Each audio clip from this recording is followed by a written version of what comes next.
All right. I thought today was a real solid day. I thought our defense had one of their better practices. I felt that just the energy, the approach that guys were extremely competitive. I liked what they did, and they were doing it with good communication. You felt their presence and how they practiced today. Still some things to clean up there offensively. Had some drop balls, some missed throws, some missed opportunities. I liked. I thought some guys continued to push and elevate themselves, and you feel the sense of competition. You feel the guys trying to seize the moment with the doors that are open. We've had a few guys that that have had to go down, and it's open doors of opportunity for guys. That's one thing that I've challenged them with. Is that, man, you get your opportunity, you better make it stick. And I think a lot of guys are really pushing and working to prepare themselves to be ready for that moment. And then obviously guys that have had the opportunity, make sure that they keep it and continue to work and get better. But we still got work to do throughout the back part of this week. But I think the guys are pushing hard.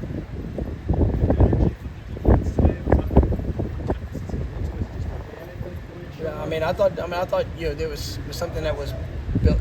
We're continuing to try to build that. We want that identity, we want that personality, we want guys that when you step on the field, it's everything that you have. Going and you can have all the energy in the world, but if you don't have focus and discipline and communication, then it's really say work against you, but it's not helping you. And so, but that's what I liked is I felt that and I saw it, and it was. I thought the guys just really did a nice job. But yes, that's something we've been pushing just as a team in general. Obviously offensively, we want to continue to push the tempo, and how we're operating, and that's something we've got to continue to focus on as we're rolling through. Specifically, the young corners, Edwin and Quindarius, they seem to be kind of a catalyst for that energy. Have you noticed kind of their swagger the last couple weeks? Yeah, I think those two guys have really. I think as they've Quinn played last year and got some opportunities. Ed obviously being injured.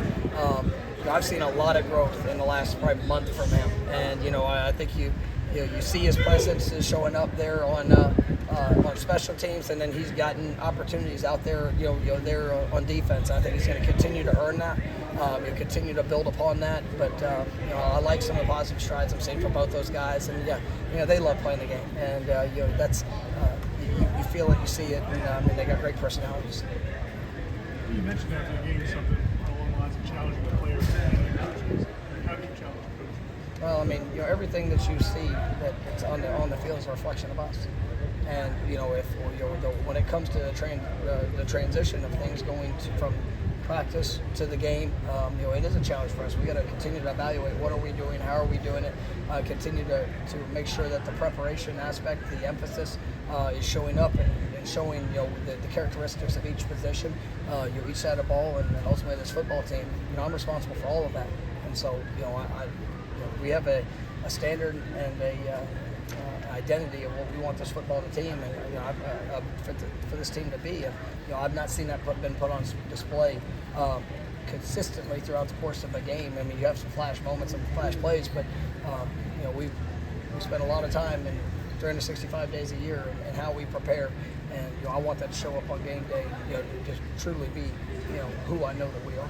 How do you balance with looking for different ways to reach players versus I know this works.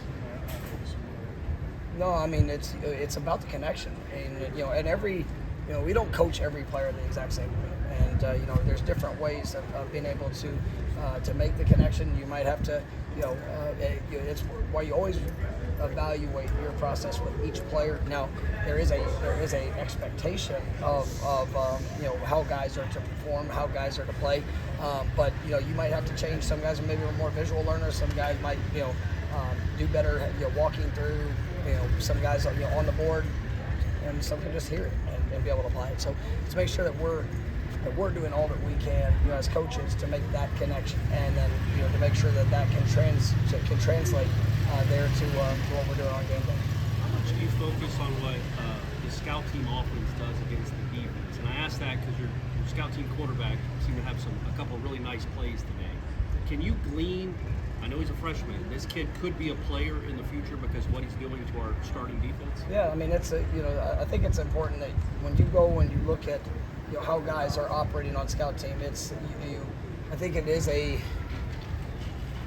a glimpse of athleticism, playmaking ability, of just the way to act. But when you play scout team, you usually get somebody that holds a card and says, "All right, this is what you're doing," and that's all part of the process of growth, and it can show coaches that, man, when he understands, when he is confident in it, when he knows what he's doing, he has this type of ability. But it still comes down to the reactionary things, the calls, the checks, the moments where you have to adapt to the communication and all things that might show up, and that's where that's one of the reasons when you watch us practice, we're not just all scout team practice. We try to get speed, we try to get good on good work, even with an emphasis on what our opponent could show or might show, but because I want to see guys have to operate within the calls and communication, yes, you can learn a lot about a player from scout team, but they also got to be able to translate that when it's time to go through and communicate a line and be able to execute your call. I know big picture expectation doesn't change, getting better every day for every single player, but are there little picture things when it comes to DJ where it's like, all right, this week let's try to focus on this to get better? Yes, I mean absolutely. Every player, we try to have a weekly focus of, hey, this is something that is an essential. We need to see, whether it's a drop. I need to see you take a drop on each play. Don't get caught up worried about different things that are going around. Let me see you drop, as an example. Sometimes it's you want to see a defensive lineman, make sure that they are in the absolute proper alignment on every single snap. So the number one focus if I say that that's going to be the point of emphasis, I need to see that throughout the week of practice, or we're not getting our job done, or it's not showing and translating how important it is for that player. And that's where, if that's something that is not accomplished, well, that's where you get to continue to evaluate the opportunity that guys get. And so it's every position, and we always try to have at least one focus that we say, all right, this is something that has to get done. And then, yes, we're always trying to grow, beyond that. Does it help see that both DJ and Sione are familiar with Cal back in the North City? It's kind of giving like familiarity. Well, yeah, they played against it. Obviously DJ being quarterback that's played against this team, defense coordinator. He's got a familiarity, but it's still this year's team and how they're utilizing the personnel.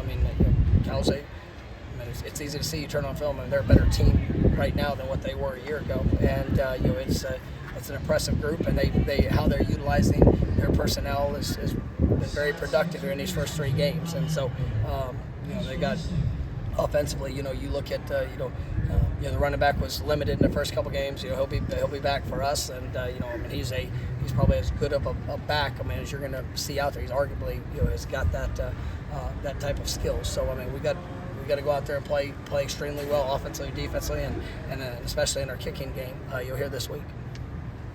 You all good? All right, thank you guys.